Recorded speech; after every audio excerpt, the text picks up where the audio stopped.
Joining me once again is Rachel Vaughan, a survivor of satanic ritual abuse. Thank you for joining me again. Rachel, how are you going today? I'm going good, thanks, Jeff. Pleasure to be here. So there's an underground subterranean highway, and it's under capital cities, and that's where a lot of satanic ritual abuse occurs. Can you tell me more about that, please? Okay, so from my research, my memories of the subterranean area below my former family home in Edwardstown is sketchy because of the amnesic trauma I went through. But I do have enough memory and have had enough memory to piece together, and with research and a brilliant researcher who's come forward to help me with no cost. She's just done this, just to help. I've been able to find, or she's been able to find, these incredible websites where it's all there. It's all there. I'd say black and white, but it's actually in blue, blue lines, and they're big, fat, lovely blue lines. And another gentleman came forward to tell me that those big, fat blue lines, there's one on a particular avenue, and avenues and terraces are a place of interest for these tunnels. You see the name avenue or terrace, you may well have one of these tunnels beneath your street. This gentleman came forward to tell me that a place along Dawes Road in Daw Park had been excavated at some point, and he saw these big tunnels going in. Now, this tunnel, he said, at 6'2", he could walk through comfortably. Because of his information, I was then able to ascertain, because of the location of this tunnel that he saw going in the 70s, I was able to ascertain on these government websites what these big fat blue lines are, and they are not the normal stormwater pipes that the council has told me about, and you can turn these layers on and off with infrastructure on these government websites. And those 1 metre diameter stormwater tunnels they come up in different areas along different streets. They're not part of this system. This system is much larger. It's incredibly extensive. And it seems to lead from most creeks around Adelaide specifically. I haven't really researched any of the other cities, but if people want help with that, they can always contact me, and I can put them in touch with the researcher, or I can just help them myself. People can find me on my Facebook page. Rachel Vaughan has a water, what do I call it? A waterfall as my icon. They go in and they explore some of these tunnel systems, and you can see a lot of satanic writing on the walls. Drain the blood. You see pentagram, and there's almost like altars that are made for a specific purpose, so they can get away with their crimes. That's where it all takes place, doesn't it? Yeah, and there are specific. So the tunnels are an access point. Some of the rituals do occur down there, but there are other places along the tunnel system that have access to the tunnels. Houses, a lot of them are historic, and that's where the rituals occur. I have some crews on the ground that are looking into these places. One in particular has let me know about a place near Marion Shopping Centre. Now, I was told about this months ago, when my ITNJ testimony first came out. And apparently there is an altar that you move out the way, and there's a staircase beneath, and you can then go down the staircase. So there are all sorts of, I would say most Freemason halls would have some sort of access, or perhaps I shouldn't say most, but certainly some. So you've got access to these tunnels all over the place. And the fact that these government websites, it's all laid out there. It's all laid out. And I'm not scared to say that now, because I've got a multitude of screenshots that, and they're backed up in various places with various people. So I will have that system. You can't just move those tunnels easily. Although there is a great deal of construction going on around Adelaide at the moment, an enormous amount, in fact, more than usual. And this researcher keeps an eye on those things, and it seems that a lot of those access points are being covered, so that you can't just walk into those tunnels now. They're putting grates on them. And they're under Freemason lodges, courthouses, and they link to public libraries, and a lot of high-level dignitaries and profile figures are down there. People that you wouldn't think of, and they're engaging in satanic ritual abuse, aren't they, Rachel? Yeah. I have a bit of a thing about people with Order of Australia medals and titles. Don't trust them. That's my personal opinion. The tunnel systems are extensive. I've refrained from publishing some of the information that I've received, just simply because I'm concerned that a lot of people might go down there and get hurt. But what really annoys me is I've met with council, I've put in freedom of information requests through, again, a multitude of departments, all the departments that you would expect to go through: defence councils, historical societies, archives, etc. No one seems to know where these tunnels are, but they're on the websites. So is it just me, or does there appear to be a conspiracy, or are they just not allowed to publish this information because of the dangers involved, or is it just that they want to keep them secret so they can keep doing what they're doing? And on a lot of ritualistic dates, that's where you have a lot of sacrifices, don't you? You got Halloween, Yes. there's a blood Yes. moon, and there's other times and dates. That's where they draw in the energy, because they know the higher calendar and the higher time that they're ruling their life by, and it's all dark energy. Yep. And when you have a large number of people all performing those rituals at the same time on the same date, that, for want of a better word, calls in a lot of negative energy. So that there is a system involved, and it's eons old. This is paganism going back, a very, very long time, thousands of years. Yeah. So these are long-held belief systems that, just because you have the advent of psychology who says that, demons don't exist and angels don't exist and it's all schizophrenia, just because that advent came in the last 50 years or so doesn't mean that thousands of years of history and rituals don't just disappear. It's just that psychology has a way of making us lay people look like we're crazy, whereas all the people in the elite systems are practicing these behaviours. And that's exactly what's happening. And even if the common person doesn't believe it, the elite and the globalists believe it. And that's what it comes down to. Now, the whereabouts of the Beaumont children, they were at a beach and then they disappeared. And you have inside information about the whereabouts of these missing children, don't you, Rachel? Yes, I do. So I wasn't born in 66, I was born in 73, but my two siblings were present on the day, and my father has backed them up on this, where a man called Anthony Munro brought the dead children back to our former family home in Edwardstown. Now, my father said that on film. My sister's been making allegations about that since 2007, and my brother, hopefully, Andrew, will come on and talk to you about that. Andrew had experiences where Munro raced him to Stansbury one day, and by race I mean he was quite terrified because Anthony Munro was driving so fast, to show Andrew that the sinkhole at Stansbury had been filled in. And there was a big kerfuffle about some rubbish about all the sheep on the property had supposedly fallen in the sinkhole, followed each other into the sinkhole. I mean, sheep aren't that stupid. So some of the reasoning behind the sinkhole being closed over because of this dreadful smell that was coming out of it, just so irrational and illogical. So Andrew can give you a bit more information on that when he speaks with you, hopefully. Okay. But there just seems to be so much anecdotal evidence. And Andrew and Ruth have provided or offered, particularly Andrew, actual evidence. He believes he knows where the shotgun that was used to harm the children is located. There was a knife, the whereabouts of which was given to Safewell. These things are always ignored, or have always been ignored with us anyway. When there's evidence available and police will not look it up, you've got to be concerned.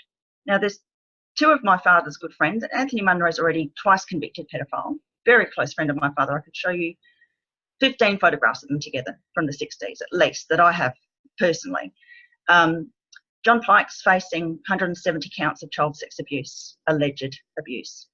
I know that my father had a lot more pedophile friends, but those two we can prove, and we can connect to Max, my father, through photographs and lots of other evidence. When you've got a man who 3 of his children are alleging abused them horrifically, as my siblings and I are alleging, who has convicted pedophiles as friends, who makes statements like he found his naked son in bed with Anthony Munro, an adult male, and didn't make a scene, these are things that Beg a belief. Why are allegations being ignored? Exactly. And you can always judge someone by the company they keep. And if they're surrounding themselves by pedophiles and unsavory characters, then you can pretty much have a good description of what that person is about. Yep. And some of these horrific acts, and you even stated your father had a trapdoor underneath his bedroom, didn't he? Yep, he certainly did. And I've been on, so that house was sold last year, shortly after my ITNJ testimony was released. In fact, within a couple of weeks. Now, I've looked on the real estate website, and the photographs of that house are still up there. And you can see where there are structural problems with that house. And I've since heard there are structural problems with the shed. And I know why there are structural problems with the shed. There's a bloody great kiln underneath. And those kilns, through my research, I've discovered, because that kiln was built in 1926. They last for about 100 years before they collapse. That kiln's 93 years old. So those structural problems with that shed are as a result of this edifice underground. And you can see in the end bedroom that looks out onto the backyard, you can see that just above the pelmet there's these cracks in the window, just above the window in the wall. So obviously, so I remember there being a trapdoor beneath what is where the bed is in those photographs on the website. Interestingly, just before the house was sold to one of my family members by my father, the floorboards in that spot where the trapdoor was were all pulled up with no explanation given as to why they would have been pulled up. And I remember the family member being quite astounded. Who would break in and pull up floorboards? Well, they had to so they could hide where the hatch had been, because you can't just miraculously fix up, a hatch which was probably a good two feet wide, maybe a foot and a half deep.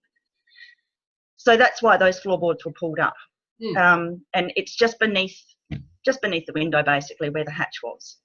So yeah, there was a hatch there. If you look on the website, there's a pantry in the laundry. Strange place to put a kitchen pantry, but there you go. And the pantry was actually my father put in a ship's ballast tank as the actual pantry. It didn't fit the space that he put it into, so that there was space on either side of the ballast tank and behind it where you could shimmy down from the roof space into the underground space. So it's very convoluted. He was quite clever in the way that he did these things. And as a kiln there's like a furnace where they're burning bodies that have been dismembered.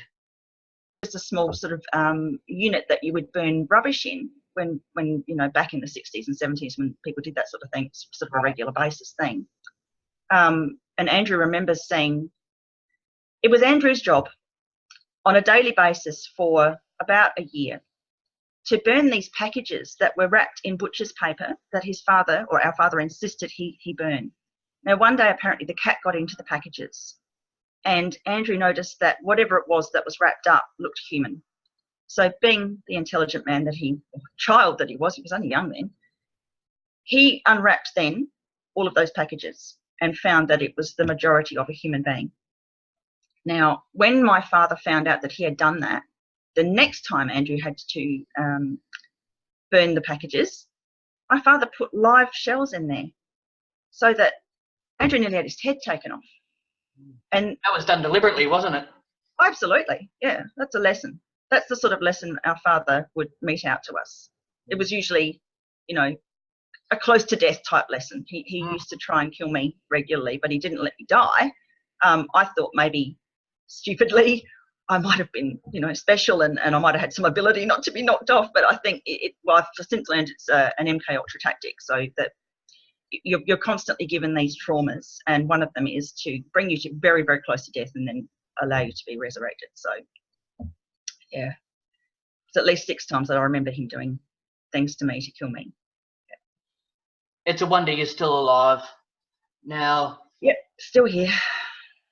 And your father was involved in the Rosicrucians, the Church of the Golden Dawn, and Freemasonry, and that's what allowed him to operate with full immunity, wasn't it, Rachel?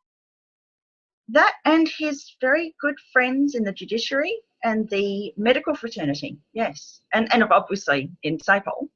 He also called himself a whistleblower and an informant to federal police. So he had immunity from many different areas, and he still has it now. And I don't believe it's because his name is being protected, because he was, excuse the term, just a shit kicker. He never had a title, but I think it's because he blackmailed a lot of people as well. So what you're seeing with the Epstein case in America, this is a very common tactic that happens all over the world where people are blackmailed. And there is talk of these bituminized canisters, old milk canisters that used to be quite large apparently. This is before my time. And Max bitumized the outside of these canisters so that they were waterproof, and apparently kept some pretty special stuff inside. And that was the only thing of interest when my brother Andrew was giving his statement to police in 2016. The only thing that they asked him about, they refused to take Andrew's folder of allegations and information. Didn't want any of that, the brief of evidence, but they did want to know about those canisters. So again, you know, it's just more cover-ups and protection. I'd love to know what he's got in there. He was constantly filming us. I was used to be filmed with what I assume must have been important people. Otherwise, I don't know why he bothered to film it, unless it was just purely for child pornography purposes. But as a very small child, I was filmed with quite a few men. And I can imagine that those films must be somewhere. You know, we're going back to the 80s and 70s, so whether or not they've survived, I don't know. But they could have. They could have. And what's really alarming is when people contact authorities and they're all linked in with Freemason lodges, and once they reach the level of inspector, they're required to join the lodge. It's like a prerequisite. And then investigations ended, people get taken off the case, and that's where these criminals have free rein, don't they? Yeah, absolutely. It's interesting. Inspector, I heard it was sergeant, but inspector, that makes sense as well. Yeah. Look, it seems to me you don't get anywhere really in SAPOL unless you sign in. And the number of officers that I've dealt with that were decent haven't been a great number, but there've been a few, and my siblings have had the same experience where they get moved on. So the gentleman who helped my brother Andrew get this conviction against Anthony Munro was soon moved out of that section once the conviction was put in place. It seemed like a demotion. Whether or not he sees it that way, I don't know. Apparently he's still trying to get back into the section that he was in originally. And when authorities were alerted, your father was even joking, and they all had a big laugh about some of the crimes that were committed, and then it was all brushed under the carpet, wasn't it? Yeah, absolutely. Yeah, so my father had this thing that he would do. If I ever, and I was dreaming about it last night, if I ever approached him or let him know that I remembered or I knew something, he'd give me this demonic smile, and his eyes would twinkle. It was like he had a light from the inside. He was utterly delighted. And there was one time I made phone calls about Louise Bell being kept under the house. She was kept under the house from sometime in winter of '83 until her demise in September. And during that time, this girl was the same age as me. You know, and I was made to take her food, and I was made to be her jailer. And so I was determined to get her out of there. So I made phone calls from the local phone boxes. There were only two very close to where I lived. I did that on 3 occasions. On the third occasion, and I got pulled up each time. So obviously whoever those operators were decent enough to follow up and put those calls through. But the third time I did it, I was in my bedroom and I heard the officers come to the front door. I heard my father murmuring, because my bedroom was just behind the wall of the front door, or the lounge room where the front door was, and I heard my father speaking in his low, deep voice. And then I think I heard the officer say something along the lines of, "She's done it again. She's done it again." And then some more murmuring, and then laughter. Laughter. They thought it was hilarious. And that was when he sat me down and explained to me that if she didn't die, I would. And that he had orchestrated all of this to save my life. And that's why she was taken, in lieu of me, Louise, in lieu of me. So that's, yeah, he had this thing about names, and her surname was very important. Extremely the Bell name was very important. And cruel. And the way they operate, they believe they're doing good work with eugenics and eliminating children from broken families. They used to abduct children from orphanages, didn't they? Yes, yes, yeah. So I have one memory of, it may well have been the Goodwood Orphanage, because I remember all this red brick in the background, big structures, and running around in a quadrangle at the front, and I had to select this young boy. That was my job. My father was in the car, his friend, WB, who's also a person of interest in the Beaumont disappearance. I would have been about 2 or 3 at the time. I was to go and select a friend, and we were going to take them out in the boat. We were going to have a lovely time. So being so young and innocent, I didn't instantaneously think, oh, this is not going to be a good thing. And a lot of the children ignored me. I ran around in there for about, I don't know, no concept of time at that age. And then this sweet little boy friended me, and he would have been about a year older than me, dark hair, dark eyes. I convinced him to come with us. Got in the car, and we went out in the boat, and he was murdered. And I had to listen to what they did to him first, because they did it in the cabin. I was outside the cabin. It's bloody horrible. And then they disposed of him in a way which got rid of all the evidence. So roughly, yeah, so there was a lot of that. I think you've witnessed. So what makes me wonder is, that little boy must have belonged to the orphanage, or wherever I was. Say it was Goodwood Orphanage. Did he get registered as missing? Did anybody notice it? Did Max organise this beforehand so that he'd go and check out any kid he wanted? That's what concerns me. And when you read books like Red Tape Rape and other books very similar, where they say that these children were like takeaway children that could just be accessed at any point, taken off, anything could be done to them. They got returned or they didn't get returned. They're concerned, and they're going to follow up on that. So that gives them a level of confidence to get away with their crimes undetected, doesn't it? Well, it does make you wonder if the orphanage was complicit. It's one more mouth they don't have to feed. Very sad, isn't it?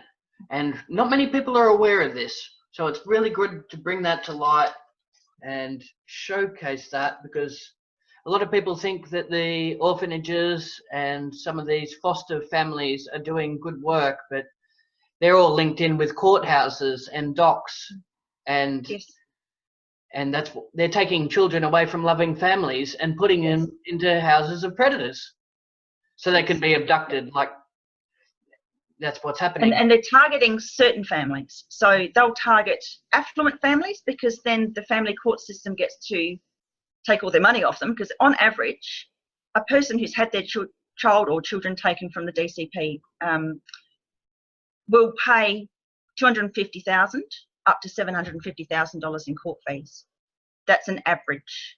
So you lose your children, you lose your house, you lose everything. A lot of these people also lose their ability to make a living because they're so traumatized. So you've got broken families.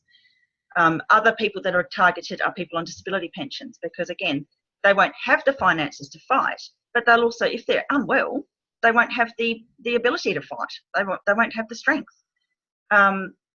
What really is disturbing, and I'm not an expert on this, these are all just statistics that have been given to me, that it's roughly a $46,000 benefit to the Department of Child Protection every time they take a child and place it in a foster family.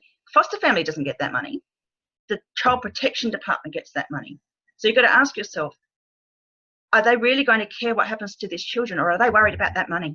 Exactly. And again, as I said in our last talk, it's typically the very young DCP workers who have no children, have clearly no empathy. That's right. And are just simply following orders that are put on the worst cases.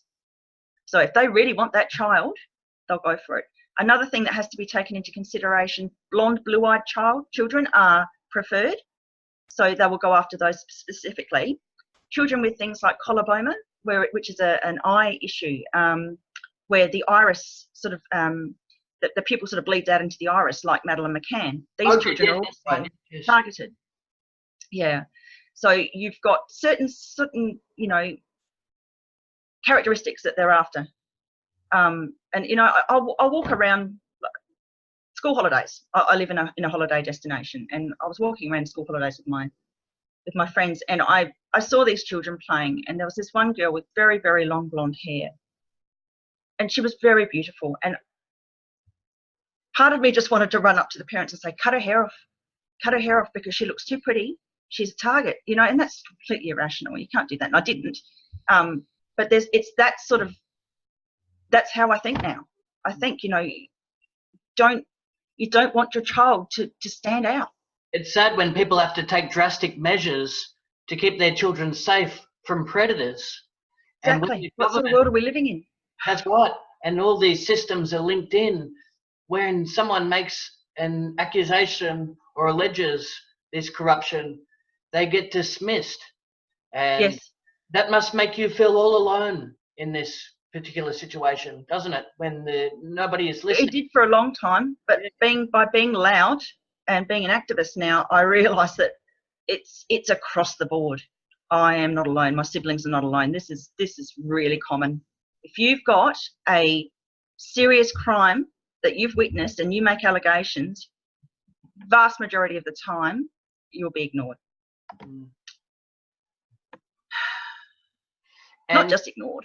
When people you'll be contact denigrated. Mainstream media, A Current Affair and other programs, they don't want to take on these stories because they're all linked in with Operation Mockingbird, the CIA. It's all infiltrated.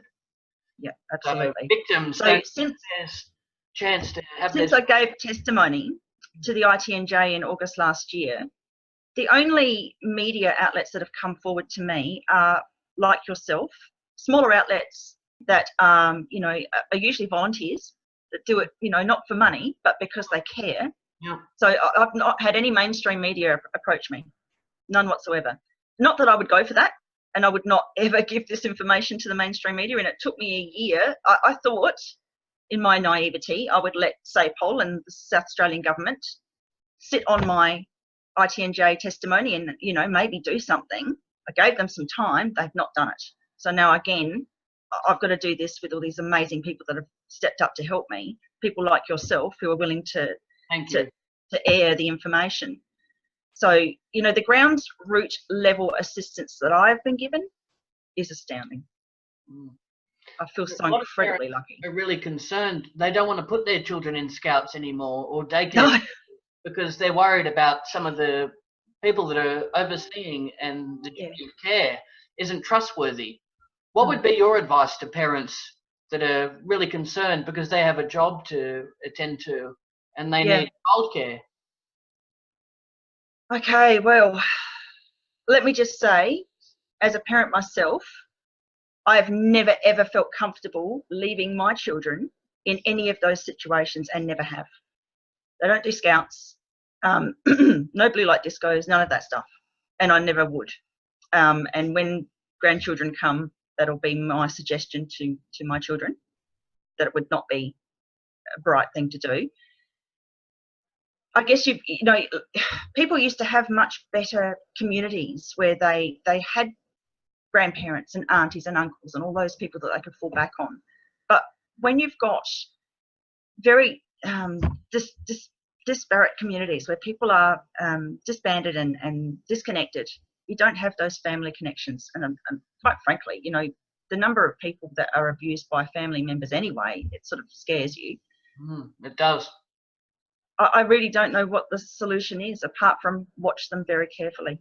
You know, being a helicopter parent's not such a terrible thing. And what upsets me is a lot of these perpetrators, the information about their crimes are released after they die and not during it's being committed. And that's orchestrated, doesn't it? Yeah. And that's incredibly frustrating as well. So my father's footage where he said to Brian Litley that Anthony Munro brought the dead Beaumont children to his house in Edwardstown on the day they went missing, that couldn't be aired until he died. Now, you know, Brian quite courageously put that in an Advertiser article in 2015. There still was no action from SAPOL. Look, that things seem to be changing a little bit, you know, little steps. So the Attorney General, current Attorney General, Vicky Chapman, has put in a bill and hopefully it will be passed. I'm not sure if it has. I've been looking up articles today to see if it has been. I can't see them anywhere. Where automatic suppression orders on sex offenders will no longer be just an automatic thing. The courts will still be able to apply for them, and they probably will do it in most cases, but it's not an automatic thing. Now, it shouldn't be an automatic thing. You know, when someone's alleged that they break and enter, or if it's alleged that they beat their wife, all those things get put up there, you know, and they might be innocent. But when it comes to people that are predators of children, they get protected. Now, there was some really horrific statistics that came out in April this year, and this was through the Daily Mail, okay, a UK right mouthpiece. So basically, I always believed that South Australia was the pedophile state, and the statistics that were given was that it's 1 in 800 people in South Australia are a convicted pedophile. 1 in 800. That's the statistics for it's shocking. And when you think that the number of convicted pedophiles is a very small number of the actual perpetrators, that's double the number in Victoria per capita. But I looked into this today so that I could talk about it. It's actually 1 in 739 for Western Australia, which is interesting because you don't hear a lot about the pedophile pandemic in Western Australia. But WA and South Australia have the worst numbers. 1 in 739, 1 in 804. That's too many. Too many pedophiles. And these are convicted. What do we do about them all? I really don't know. I don't know what the solution is. And I get very frustrated with that because I think about it a lot. What do you do with these people? You know, how were they indoctrinated into this in the first place? Around a third of abuse victims go on to be abusers. There is a real there's a real problem with the way that female child sex abusers are credited for their abuse. Apparently around 21% of the abusers female abusers aren't recognised for that. So, and they supposedly make up about 25% of the pedophiles around us. So that's a huge number that are not being associated with these crimes and need to be named and shamed like the men. They shouldn't be treated any differently. There shouldn't be and I was abused by both. Handed out. And you even stated that your father would perform medical surgeries on some of the animals there. You didn't witness it firsthand, but that's what you heard. Well, I thought about that after, Jeff, and I did on one occasion, but it wasn't what I would describe as a medical surgery. He got this poor cat and pinned it out on a board, and I had to skin it. Now, I love cats. And this thing was alive. So, yeah, he did horrific things, not just to people, but to animals as well. So there was some sort of, I'm not sure what the drug is. Someone did mention it to me, but I can't remember what the name was. There is some sort of anesthetic, there is some sort of paralytic drug that you can give to people where they're fully conscious, but they cannot move. And that's what I was given through some of these medical procedures that were done on me, particularly in abortion, where I couldn't move, I couldn't do anything about it, but I could feel everything. And with this cat was growling, but it couldn't move. So it was obviously in an intense pain. It was horrible. It was a Johnny's Bakery. He told me that the pies and pasties contained this flesh, and that it was little boys and girls. Now, just down the road was a boys' home where a significant number went missing during the time that he told me that these things were occurring. I did see the dismemberment of 2 adult males in a very close location. He told me that was also being used for certain things, but I actually saw them being packed into suitcases. So I don't think that they were going to be used for food, but I didn't see where the organs went. So perhaps the organs were being used for that, but I know that they were taken out. I was forced to watch that as well. This bakery that's been empty for decades, it's got a lovely fence out the front, very fancy new fence, lots of security. Doesn't appear to have anything to do with any kind of business. It's empty. Interesting. I'd love to know if that's an access point for tunnels. Very suspicious, isn't it? Very. And when it comes down to satanic rituals, they believe after a certain amount of kills, they will become immortal. And that's written in satanic texts, isn't it? Yeah, it is. And I wasn't aware of that until So my father used to tell me if he ate the flesh of 100 victims, and I'm presuming he didn't mean like the whole victim. I'm presuming he meant some of it. Of 100 victims, he would become immortal. Well, either he didn't achieve that, or it's not true, and I suspect it's not true. This has since come back to me as verification of what my father told me as a child, that this is something that other people actually do believe. So yes, it is written into, you know, Luciferian ritual manuals. A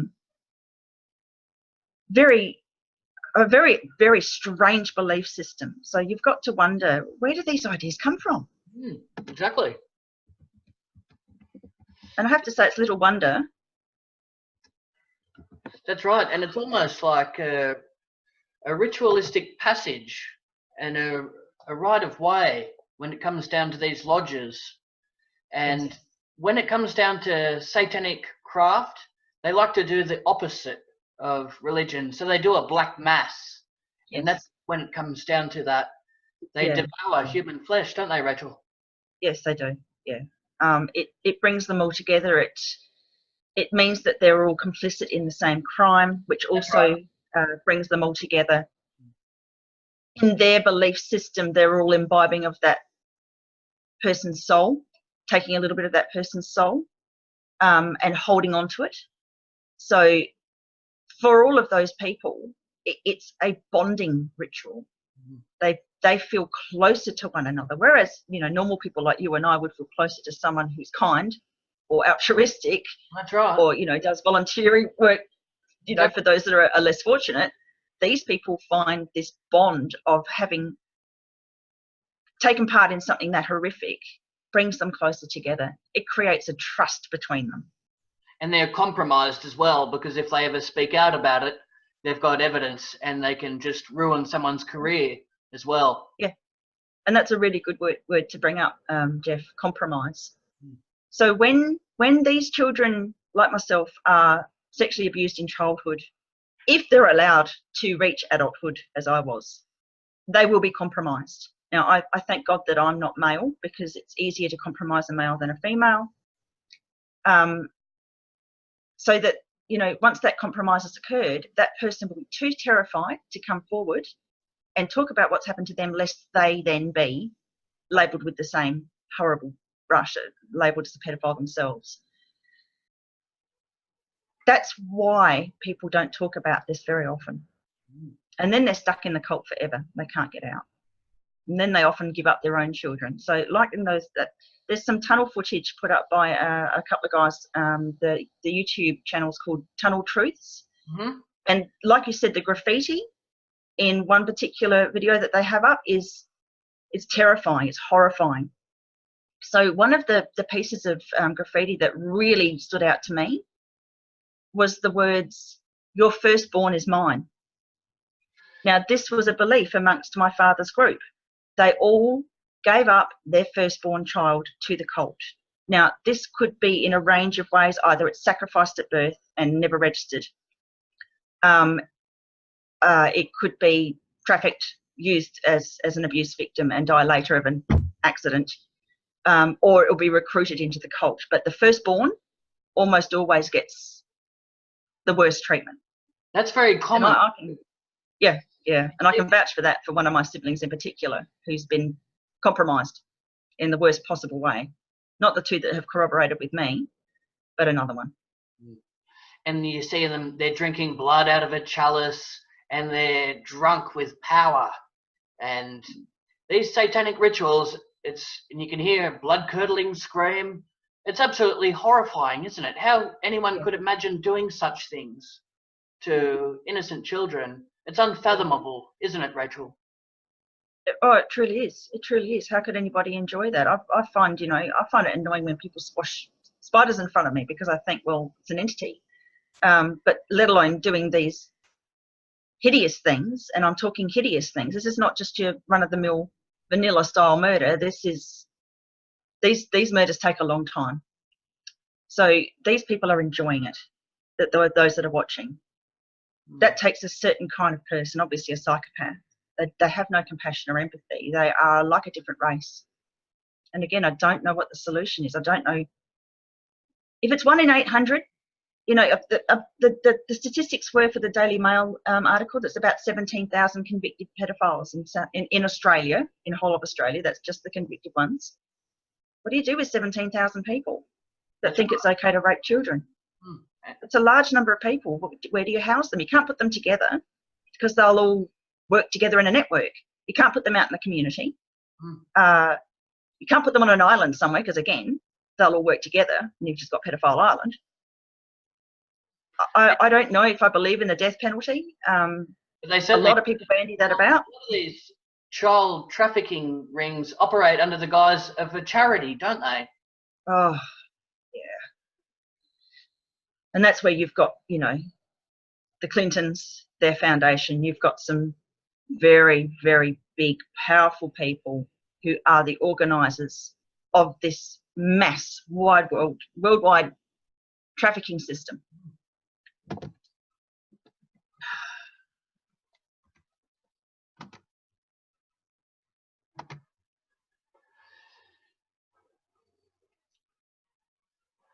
And a lot of people have trust in government, and they wouldn't believe that it's happening on such an industrial scale. There's children being ritualistically sacrificed, and it's happening in a way that people wouldn't understand. What would be your advice to someone that's struggling to process this whole idea of child sacrifice?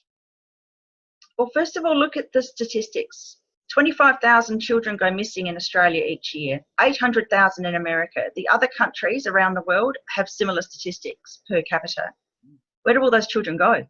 Where do these people that believe in government and think that SAPOL and all the other police departments are out there to help everybody, where do they think all those children go? We hear about a fraction of 1% in the media. So look at your statistics. Don't take mainstream media as gospel, because the people who own those outlets have an agenda and they want you to be stupid. For God's sake, don't drink municipal water, because, again, there are elements in that water, such as fluoride, which are designed to make you dumb you down, basically. It's designed to dumb you down. And I suppose, I mean, whether or not people will take this advice or not, I don't know. But listen to people like myself making these heartfelt pleas. I don't get paid for any of this. This is not something that's made me any money. It's cost me a lot of money. Andrew has estimated it's cost him about $100,000 in court fees and just running around trying to find stuff out. That doesn't even count for the lost wages. It costs a lot of money, and it costs a lot of time and effort, and it costs a lot on an emotional and physical level to be an activist in this way, to fight for these things. It doesn't benefit you in any way, shape or form. It takes a lot of time. And especially with your peers and work colleagues and family, it's very alarming news to bring forward. Now, a lot of these Satanists, they like to take jobs like abortionists, where they can conduct these practices and get paid for it. Yeah. They're like ghouls, aren't they?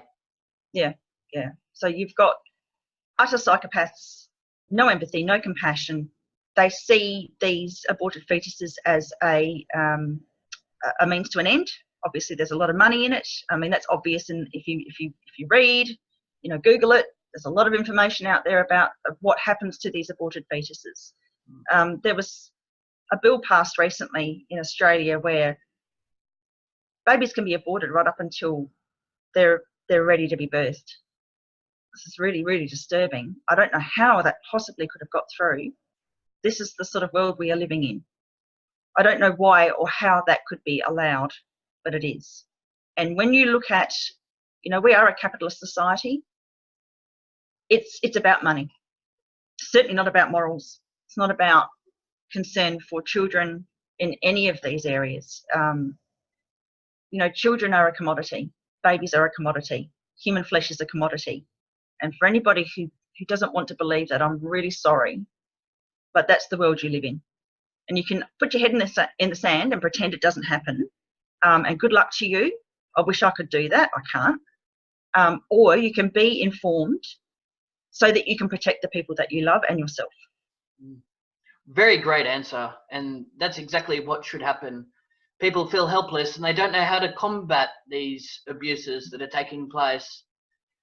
People should jump on social media and try and share stories like yours, shouldn't they, Rachel? Yeah, they should. I mean, they should be also aware there'll be a huge backlash. No, it's not something that you just do for fun. It's not fun. And, you know, in my case, I've had to work very, very hard to try and get some sort of credibility through all of this. So, you know, it might be advisable to, even if you can't get a conviction, like try to get a conviction against your abusers. But if you can't, you can apply for victim of crime status. Doesn't necessarily mean you'll get a payout, but you can apply for that status even without a conviction. It's called an ex gratia discretionary victim of crime application. Yeah. That should give you some protection from the mainstream media. So, you know, all this time since my ITNJ testimony aired, I've had the concern that I would be torn apart in the media. And I have trolls, one in particular who's very vocal. She's quite convinced that she knew my childhood a lot better than I did. And I don't even remember her being in my life until my late teens. So, but she insists that she was. She's constantly threatening this podcast that she's got coming up, you know, and I've had to go through this whole process of going for this victim of crime status to try and ward off people like her because she's just so adamant. So I would also like to point out that there is a petition on Change. If you Google Stansbury petition, you can sign up to have for SAPOL to exhume the remains of the Beaumont children at the Stansbury property that my father used to own. Yes. And please sign. That's right. And a lot of victims step forward, and what you see takes place is a lot of gaslighting. They try and make you feel like that you're not telling the truth when you actually are. It's another form of power play, isn't it? Yes. I'm still trying to suss out whether or not this particular troll is just incredibly stupid, or she's being paid. And I suspect, I suspect both, but I suspect the latter. Very sad. So what plans have you got in future to combat this attack on children and the satanic rituals that are taking place? What have you got put in place? So I've amassed a lot of friends, a lot of people that have come out of the woodwork. I'm helping other victims try to get themselves together enough to make up their allegations. I will continue to speak to people like yourself, Jeff, whether it's on air or giving interviews, or whether it's just privately, just to try and help people. I've amassed a fair amount of information, contacts, so that if people do come forward to me, I can hopefully put them in the right direction. So, I mean, my dream would be to have some sort of, I don't want to call it a foundation because foundations get really bad rap, but some sort of organisation where I can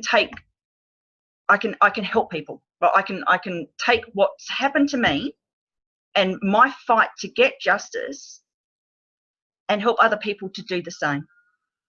So that's my plan. That's my dream. Once well, my big dream is that this gets sorted out and these bodies are exhumed in these two locations. Having said that, I'm not going to give up and just stop after that. There's no holiday for me after this. My life, I'm assuming from this point forward, will be the same, but I'll be helping other people rather than dealing with my own stuff. And I'm hoping that will be easier than having to deal with my own stuff. You're a wonderfully brave woman, and I thank you so much for appearing on the We Are Change talk show. Thank you so much, Rachel. Thank you, Jeff.